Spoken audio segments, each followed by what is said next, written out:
Atzo giza eskubideen nazioarteko eguna zela eta gaurko hitzaldi honetan ni 3 kontzeptu lotu nahi ditut. Alde batetik giza duintasuna, giza eskubideak eta berradizkidetzea. Giza eskubideak dira ardatza nagusia, baina giza eskubidean oinarrian dago giza duintasuna. Giza duintasuna da, segurazki, historian zehar, gizateriak lortu duen sorkuntzarik garrantzitsuena eta handiena, ezta?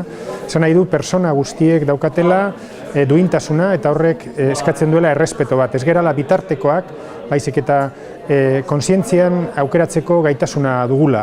Eta horregatik errespetatuak izan behar gara, eta horregatik giza eskubideak dugu.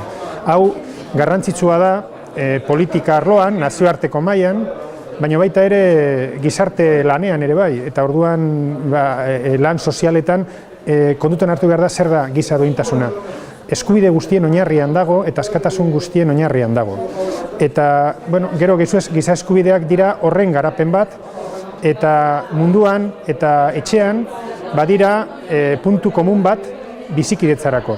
Eta neurri hortan berradizkidetzea orain gure euskal gizartearen zeregin handia dela, hortan ere giza eskubideak eta giza duintasuna ardatza dira gure iraganari begiratzeko eta kritikoki aztertzeko, baina baita ere oraina eta etorkizuna eraikitzeko.